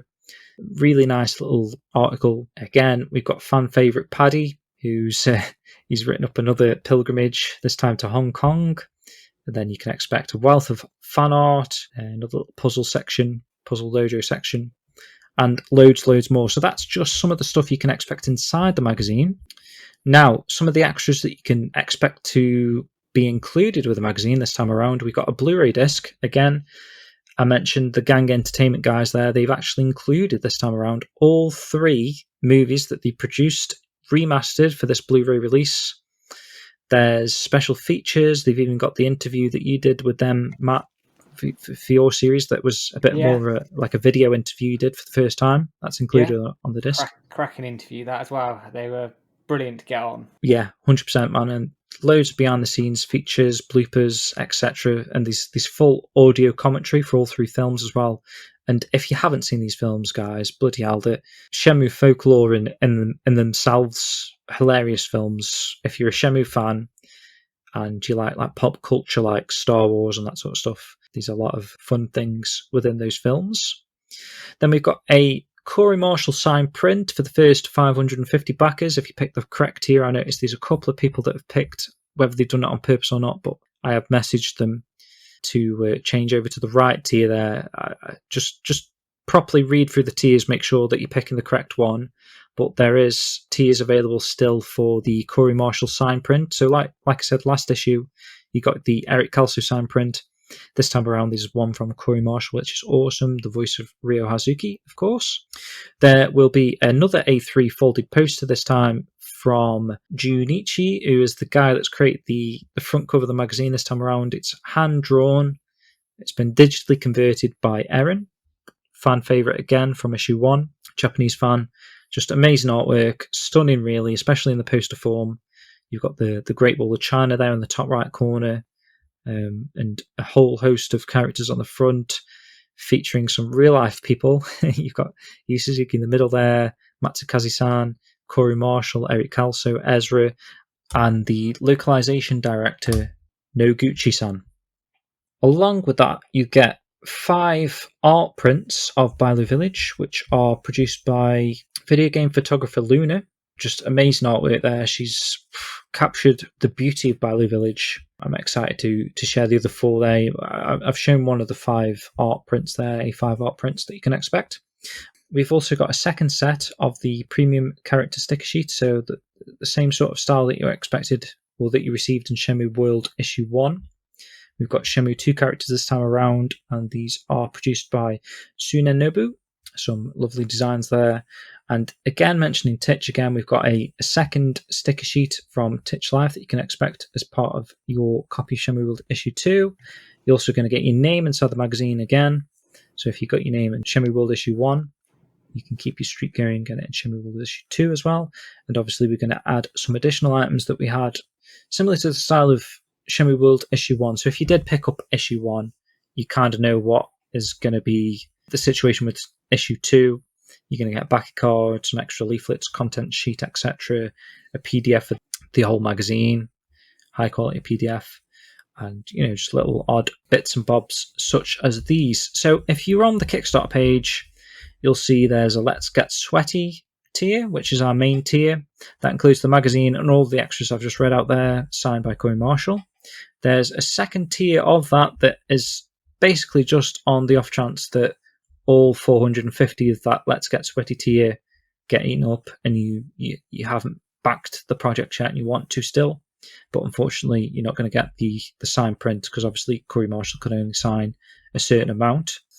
The other tiers available are 2 copies of Shenmue World Issue 2, one of them being signed by Corey, and one of them having just a regular print, which is mainly just to save on shipping.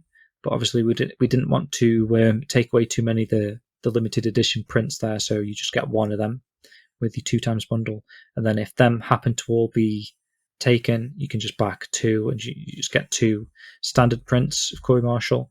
And then there's a reward that's no longer available as of recording this podcast. Whether anyone leaves this reward, just keep an eye on it if you're after it. Perhaps maybe someone will drop out, or you never know, a couple of people might drop out from now until the end of the Kickstarter project. But that was for a copy of Issue 1 and a copy of Issue 2. So we've still got a very limited short supply of Issue 1 from the original print run that we can combine with Issue 2, which is a good thing really. It's just that our previous stock, Overspiller stock, is going back into this project to try and make the fresh new goal. So even though we spent the money on the Issue 1 items just over a year ago, we're still kind of using them to gain the funding for Issue 2. So that's a nice sort of recycle of that extra stock there to try and get this over the line, which again, hopefully we'll be doing that very soon. If not, in the next few days, hopefully, see how we get on. But like I say, there's still 29 days left. If you want to back that, we'll drop the link in the show notes. And Matt will probably be showing a little bit of footage, perhaps the video that Jibby made, which is, I'll give a quick shout out to Jibby there for producing the actual video there, the promotional video that you can see over on the Kickstarter page, also on the Shenmue Dojo YouTube channel. So thanks very much for Jibby for taking the time to create this very professional looking promotional video there, which pretty much sums up the magazine and all the extras that you can expect to get there. So head on over to Kickstarter, and yeah, thanks very much for your support if you do. Anything else to add, Matt? Did I miss anything? I think you've summed that up quite well. Good stuff. So that concludes the news for this week. We might have a bit more next week, depending on what actually happens. But we're going to jump into the regular new edition here of the forum post. We're going to quickly read out 8 tonight forum posts from you guys regarding episode 3. I'll start with Glacius9, who says, really enjoying the storytelling in this episode. They expanded on the concepts of the criminal underworld to a very fascinating degree. Now they connect the characters to it all is incredible. There's this cohesive narrative that's just slowly starting to unravel, and everything you had assumed or inferred from the games is directly implemented into the mystery here in the anime. Aside from even the story itself, the characters are shining bright as well. He's enjoying Ryo's expanded personality, Guizhang's explored relationship with Chen, and he's hooked on every second that Landi makes an appearance. Class. So that moves me on to 24 Nathan. He's saying, this is making me really want to go through the games again. I kind of did a playthrough of all 3, but distracted in the middle of 3 and had to finish it months later. So I've never played a true 1 to 3 playthrough, which is That's strange. Interesting from Nathan, yeah. I've done one and it's very interesting. They fit really well. This is making me really want to do that. Good stuff. Pillman says, fantastic episode, great to see Goro, Russia, the antique shop, some of the Landi backside content, but the only thing he wishes was the basement scene was a little bit longer, showing Ryo in awe of the hidden palace, or the hidden place, and the collecting items from China, further building this mysterious connections his dad had over there. The harbour scene was good, including some of the rework with Master Chen and Guizhang, and somehow managing to make Chai even creepier in the anime. He's looking forward to episode 4. Very good. This is a short one from TVSHTR. The harbour is particularly nostalgic for me. Hard to explain why. Perhaps it's the promise of travel out of home and into adulthood. Loved the episode. I know what he means. It's got quite a nostalgic kind of atmosphere, and how they represented it actually in the episode we just seen today, episode 4.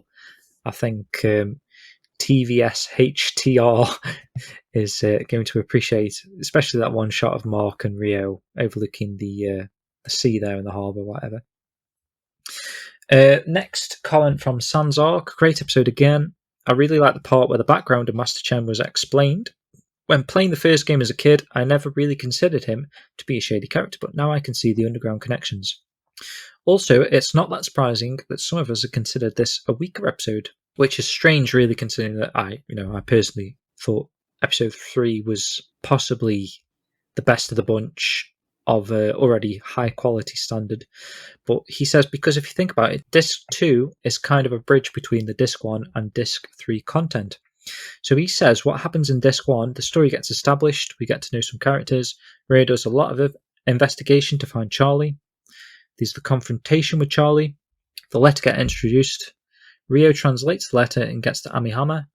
All of this was covered in 2.5 episodes. Compared to that, what happens on disc 2? Ryo finds warehouse number 8, the Phoenix Mirror is tracked down, Ryo wants to travel to Hong Kong, and then this part has much more gameplay and only the key cutscenes can be told through the anime, as it's done in the episode. In the game, Yamagishi-san talks about Guilin in one of the optional cutscenes, and the antique shop guy also explains the Chinese mythology behind the mirrors, but apart from that, there's very little extra to tell from disc 2. So based on what we saw so far, I'm sure that the Shenmue 1 story won't be longer than 5 or 5.5 episodes, which after episode 4, yeah, he's probably not far too wrong, eh? Yeah, I'd agree with that. I mean, we were talking about this on stream, weren't we, about the mythology and some of the stuff around the mirrors. I think we'd have liked a bit more of it, just as fans of that element of the story. But I think just it fits the anime in terms of it's not crucial to the main arc at this point. You don't need to know all this stuff, and they can put it at the end potentially with Yu and Dazu if they go there. Yeah. So yeah, I can see where he's coming from, but it's still quite a positive reviewing. And I just think if time wasn't of the essence and we could have a season of Shenmue 1, season Shenmue 2, 3, etc., I think it would work quite well. But I think they're quite keen to catch up to Shenmue 3 in terms of if we get a second season, but we'll see. Which makes sense. Moving on, we've got Spags. He said, riding quite high on this episode personally. Think they're doing a great job of tying familiar scenes from the games together in new and interesting ways, but the inclusion of new lore and surfacing elements that were only really undercurrents in the game is a real enhancement to the experience as a long-term fan. Glad that they're going in the direction I expected with Shenhua, which is her questioning the origin and meaning of the prophecy the same way Ryo is questioning his father's past. They mirror each other and are tied together through the theme of discovery as you reach adulthood, despite so far having only one scene together in the very opening of the anime. Very good, very good. Mr. Son then says that while he thinks it's a damn good episode overall, he thinks the key for me is expanding on the Guizhang Master Chen relationship and the more explicit framing of the Chens, the illicit organization compared to the games. The way in which the underworld is used in this episode also kind of feels symbolic to the Guizhang Master Chen relationship here if we consider the meaning of underworld also as the land of the dead. Guizhang is trapped in a place he cannot leave as a subordinate instead of a son, and the father-son relationship can only be restored on the day we leave the underworld, which is the day we die. The symbolic underworld becomes real. I don't know if that's mentioned in the episode or he's just taking a bit of a liberty there, I don't know. But he says, it's a difficult distancing strategy from Chen, presumably to keep Guizhang on the level with the dangerous nature of their organization to try to protect Guizhang from being emotionally compromised. It works nicely later on, however, when Ryo's commitment to Iwao inadvertently exposes Guizhang's suppressed feelings towards his father. Guizhang deep down honours his father in the same way but isn't allowed to show it, but clearly Ryo is pushing him to break with this distancing somewhat. Again, I think it really adds some more depth to the Chen and Guizhang relationship that was arguably a little bit less explored in the games. Guizhang now has an overt incentive to ultimately side with Ryo, as we have a clearer understanding of why he would be empathetic towards Ryo's desire to honour his father. Another example for me that the writers have really put some thought into adapting and developing these characters. Thank you, Dave. Scribe then says, amazing episode. The bar has been raised yet again. Love the scene at the antique shop where Ryo is told about the Chen organisation and how it is also conducting illegal activities. Where was the place that Landy was in where he was threatening the guy about the mirror with a question mark? At first, I thought it looked like a temple Niaowu. All the little story beats seemed natural. My only criticism was they started with the prophecy again, which may be a little bit of overkill, as it's the fifth time we've heard it recited in 3 episodes, which I did agree with, and they didn't obviously this episode.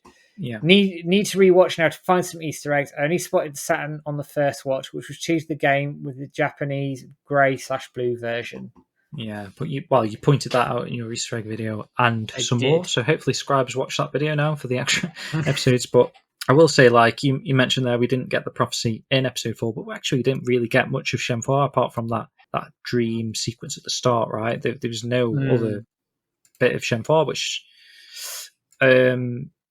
my only really take on that is when are they going to squeeze this festival thing in that they touted in this episode, in episode 3, already kind of forgotten about it unless they bring it up in the next episode or possibly a future episode, the village festival, or they unless might it was do.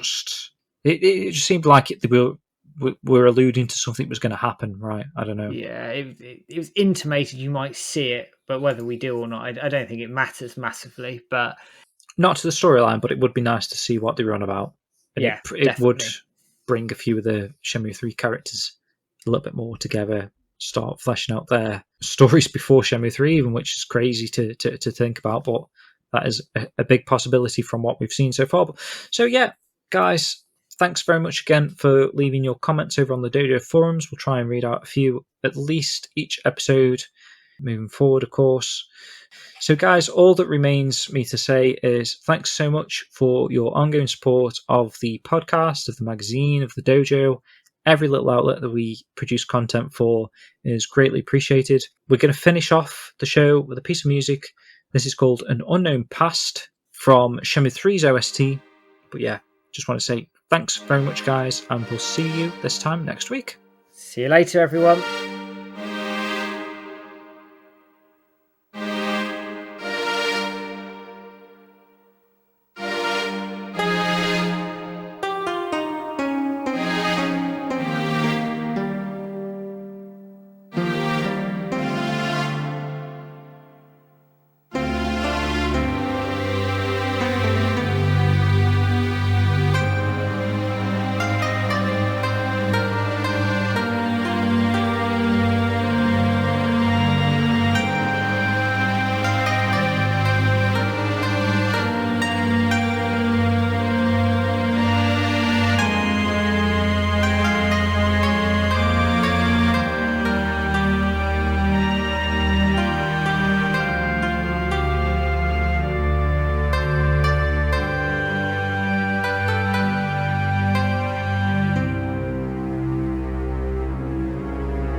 Ah, look at the time.